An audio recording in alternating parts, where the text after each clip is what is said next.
आकाशवाणीचं हे नागपूर केंद्र आहे. प्रसारित करीत आहोत प्रादेशिक मराठी बातम्या.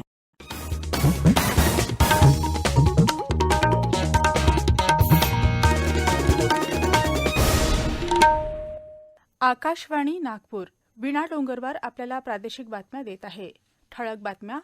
मावळते राष्ट्रपती रामनाथ कोविंद यांचं आज संध्याकाळी 7 वाजता राष्ट्राला उद्देशून भाषण.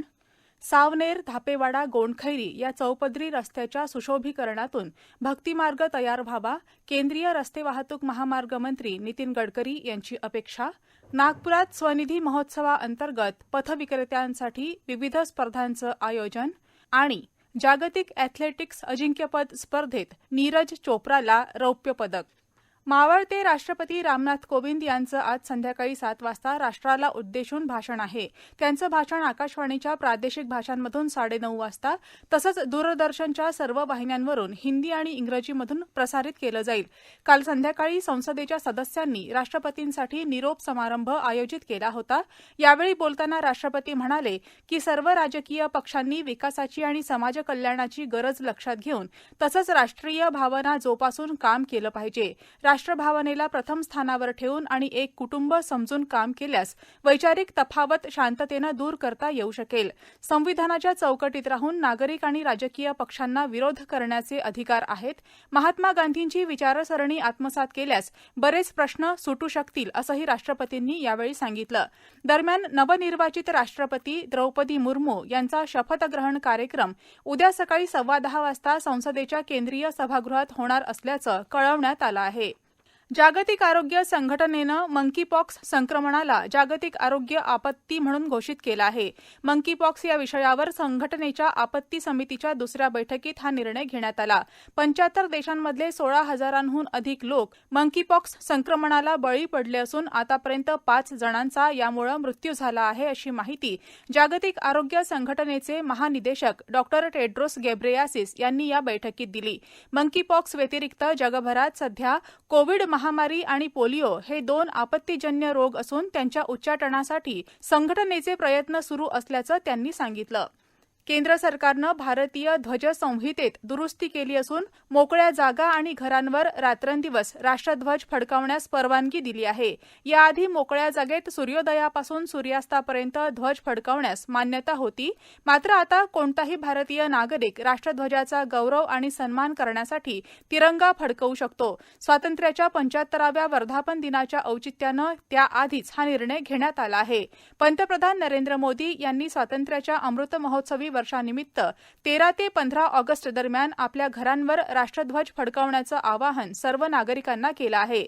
आज आयकर दिवस आहे. भारतात पहिल्यांदा 24 जुलै 1860 या दिवशी एका शुल्काच्या रूपातून आयकर घेण्यास सुरुवात झाली होती.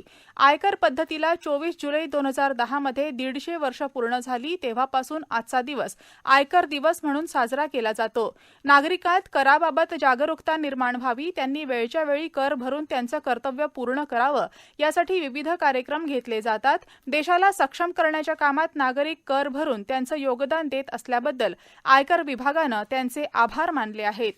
सावनेर धापेवाडा गोंडखैरी या रस्त्याच्या चौपदरीकरणात असलेल्या उड्डाणपुलावर तसंच अंडरपास किंवा आरोबीच्या बाजूला असलेल्या भिंतींवर विठ्ठल रखुमाई, आदासाचा गणपती, त्याचप्रमाणे कोलबा स्वामी यांचा जीवन प्रवास दर्शवणारी चित्र आणि रोषणाई करून हा मार्ग भक्तिमार्ग म्हणून तयार करावा. गावाच्या विकासासाठी सर्वांच्या एकात्मिक प्रयत्नांची गरज असून सर्वांनी आपला गाव स्वच्छ आणि सुंदर ठेवण्यासाठी प्रयत्न करावेत, असं आवाहन केंद्रीय रस्ते वाहतूक महामार्ग मंत्री नितीन गडकरी यांनी केलं आहे. राष्ट्रीय महामार्ग प्राधिकरणाद्वारे राष्ट्रीय महामार्ग 547च्या सावनेर धापेवाडा गोंडखैरीच्या चौपदरीकरण कामाचं लोकार्पण आज त्यांच्या हस्ते धापेवाडा इथल्या विठ्ठल रुक्मिणी मंदिर परिसरात आयोजित कार्यक्रमात झालं. त्यावेळी गडकरी बोलत होते. याप्रसंगी रामटेकचे खासदार कृपाल तुमाने, विधान परिषद सदस्य चंद्रशेखर बावनकुळे प्रामुख्यानं उपस्थित होते. गोंडखैरी सावनेर आदासा या रस्त्यावर 9 कोटी रुपयांचं विद्युत दिवे लावण्याचं काम मंजूर झालं असून पुलाच्या सौंदर्यीकरणासाठी सुद्धा 40 लाख रुपये मंजूर झाल्याचं गडकरी यांनी यावेळी सांगितलं. नागपूर जिल्ह्यात 50,000 कोटींच्या कामापैकी 30,000 कोटींची कामं पूर्ण झाली असून नागपूर नागपूर शहरात 1 लाख कोटींच्या वर विकास कामं झाली असल्याचं त्यांनी सांगितलं. राष्ट्रीय महामार्ग 547 च्या सावनेर धापेवाडा गोंडखैरी चौपदरीकरणाची एकूण लांबी 28.88 किलोमीटर असून यासाठी 720 कोटी रुपयांची तरतूद करण्यात आली होती. या रस्त्याच्या बांधकामामुळे विदर्भाचं पंढरपूर म्हणून ओळखल्या जाणाऱ्या धापेवाडा इथल्या विठ्ठल रुक्मिणी मंदिर तसंच आदासा इथल्या गणेश मंदिर या तीर्थस्थळांपर्यंत पोहोचण्यासाठी सुविधा मिळणार आहे. या रस्त्यावर बांधलेल्या रेल्वे ओव्हरब्रिज अंडरपासमुळे कळमेश्वर शहर तसंच नागपूर शहरातून सावनेर कळमेश्वरकडे येताना होणाऱ्या वाहतूक कोंडीतून सुटका मिळणार आहे. या रस्त्याच्या बांधकामामध्ये 2.4 किलोमीटर लांबीचा एक रेल्वे उड्डाणपूल, त्याचप्रमाणे 3 अंडरपासेस आणि एक ओव्हरपास यांचा सुद्धा समावेश आहे. या रस्त्यामुळे मुंबई ते इंदूर ही वाहतूक सुद्धा नागपूर शहरातून सुगमरित्या होणार आहे. या प्रादेशिक बातम्या आपण आकाशवाणीच्या नागपूर केंद्रावरून ऐकत आहात. आमच्या केंद्रावरील सर्व बातम्या ऐकण्यासाठी आणि ताज्या घडामोडी जाणून घेण्यासाठी Marathi news Nagpur all India radio या आमच्या YouTube वाहिनीला नक्की सबस्क्राईब करा. स्वातंत्र्याच्या अमृत महोत्सवाच्या अनुषंगानं भारत सरकारच्या गृहनिर्माण आणि शहरी कार्य मंत्रालयाच्या निर्देशान्वये नागपूर महानगरपालिकेद्वारे समाज विकास विभागाच्या दीनदयाळ अंत्योदय योजना राष्ट्रीय नागरी उपजीविका अभियानाअंतर्गत 1 जुलै ते 14 ऑगस्ट दरम्यान भारतातील 75 शहरांमध्ये पथविक्रेते आणि त्यांच्या कुटुंबातील सदस्यांकरिता स्वनिधी महोत्सव साजरा करण्यात येत आहे. देशातील 75 शहरांमध्ये महाराष्ट्रातील नाशिक, कल्याण, डोंबिवली, मूर्तिजापूर आणि नागपूर या 4 शहरांचा समावेश आहे. त्याअंतर्गत मनपाद्वारे स्वनिधी महोत्सवाचं आयोजन करण्यात आलं आहे. महोत्सवाचा उद्घाटन समारंभ शुक्रवारी 29 जुलै 2022 रोजी रेशीमबाग इथल्या कविवर्य सुरेश भट सभागृहामध्ये होणार आहे.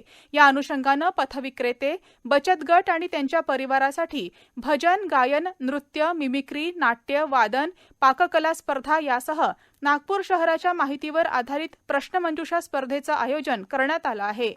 द्रौपदी मुर्मू राष्ट्रपती झाल्याबद्दल आज गडचिरोली इथं भारतीय जनता पक्षाच्या कार्यकर्त्यांनी मिरवणूक काढून विजयोत्सव साजरा केला. भाजपच्या अनुसूचित जमाती आघाडीचे राष्ट्रीय सरचिटणीस खासदार अशोक नेते यांच्या नेतृत्वात ही मिरवणूक काढण्यात आली. कार्यकर्ते आणि महिलांनी नृत्य आणि फटाक्यांची आतषबाजी केली. त्यानंतर सभा घेण्यात आली. द्रौपदी मुर्मू राष्ट्रपती होणं हा देशभरातील आदिवासींचा सन्मान असल्याचं खासदार नेते यावेळी म्हणाले. खासदार प्रतापराव जाधव यांनी पक्षविरोधी कारवाई केल्यामुळे शिवसेना प्रमुख उद्धव ठाकरे यांच्या आदेशानं त्यांची बुलढाणा जिल्हा संपर्क प्रमुख पदावरून हकालपट्टी करण्यात आली आहे, अशी माहिती शिवसेना मध्यवर्ती कार्यालयातून प्रसिद्धीस देण्यात आलेल्या पत्रकाद्वारे कळवण्यात आली आहे. याबाबतचं वृत्त आज शिवसेनेचं अधिकृत मुखपत्र असलेल्या दैनिक सामनामधून प्रसिद्ध करण्यात आलं. 19 जुलै 2022 रोजी शिवसेनेच्या 12 खासदारांनी गट तयार करून 12 खासदारांचं पत्र लोकसभा सभापतींना देऊन त्यांनी मुख्यमंत्री एकनाथ शिंदे गटाला पाठिंबा दिला होता. भारताचा ऑलिम्पिक चॅम्पियन भालाफेकपटू नीरज चोप्रानं जागतिक अॅथलेटिक्स अजिंक्यपद स्पर्धेच्या अंतिम फेरीत दमदार कामगिरी करत रौप्य पदकावर आपलं नाव कोरलं आहे. अंतिम फेरीत 88.13 मीटर लांब भालाफेक करत नीरजनं भारतासाठी पदक निश्चित केलं. जागतिक चॅम्पियनशिपमध्ये पदक जिंकणारा तो अंजू बॉबी जॉर्ज नंतर फक्त दुसरा भारतीय ठरला आहे. या स्पर्धेत ग्रेनेडाच्या अँडरसन पीटर्स यानं 90.54 मीटर फेक करत सुवर्णपदक पटकावलं. पंतप्रधान नरेंद्र मोदी यांनी नीरजचं अभिनंदन केलं. आपल्या ट्विट संदेशात ते म्हणाले की आमच्या सर्वात प्रतिष्ठित खेळाडूंपैकी एक असलेल्या नीरजनं मोठी कामगिरी केली असून भारतीय खेळांसाठी हा विशेष क्षण आहे. पंतप्रधानांनी नीरज चोप्रा यांना त्यांच्या आगामी प्रयत्नांसाठी शुभेच्छा दिल्या. रौप्य पदक जिंकल्याबद्दल केंद्रीय क्रीडा मंत्री अनुराग सिंग ठाकूर यांनीही नीरज चोप्राचं अभिनंदन केलं आहे. भारत आणि वेस्ट इंडिज दरम्यान सुरू असलेल्या 3 एकदिवसीय क्रिकेट सामन्यांच्या मालिकेतला दुसरा सामना आज पोर्ट ऑफ स्पेन इथल्या क्वीन्स पार्क मैदानावर खेळला जाणार आहे. या सामन्याचं नेतृत्व शिखर धवन हा भारतीय संघाचा आघाडीवीर करणार आहे. भारतीय वेळेनुसार हा सामना आज संध्याकाळी 7 वाजता सुरू होईल. या मालिकेतल्या पहिल्या सामन्यात रोमहर्षक विजय मिळवणारा भारतीय संघ मालिकेत 1-0 आघाडीवर आहे. अकोला जिल्ह्यात जुलै महिन्याच्या 21 दिवसात 53% पाऊस जास्त झाला असून जिल्ह्यातील धरणांच्या जलसाठ्यात लक्षणीय वाढ झाली आहे. काटेपूर्णा धरणानं 50% आकडा गाठला असून धरणात 54.89% जलसाठा झाला आहे. वर्धा जिल्ह्यातील निम्न वर्धा प्रकल्पाचे 23 दरवाजे उघडण्यात आल्यानं वर्धा नदी काठावरील गावांना सतर्कतेचा इशारा देण्यात आला आहे. आर्वी तालुक्यातील वर्धमनेरी पुलावरून पुराचं पाणी वाहत असल्यानं या मार्गावरील वाहतूक ठप्प झाली होती. यशोदा नदी ओसंडून वाहत असून पुराचं पाणी पुलावरून वाहत असल्यानं हिंगणघाट तालुक्यातील अल्लीपूर अलमडोह या मार्गावरील वाहतूक बंद झाली. दरम्यान आज विदर्भाच्या बहुतांश भागामध्ये पावसाचा जोर असून अमरावती इथं आज ऑरेंज अलर्ट देण्यात आला. उद्या नागपूर, वर्धा, गोंदिया, चंद्रपूर इथं विजांच्या गडगडाटासह पावसाची शक्यता वर्तवण्यात आली आहे. 26 ते 28 जुलै दरम्यान कोणताही इशारा देण्यात आलेला नाही. शेवटी पुन्हा काही ठळक बातम्या. मावळते राष्ट्रपती रामनाथ कोविंद यांचं आज संध्याकाळी 7 वाजता राष्ट्राला उद्देशून भाषण.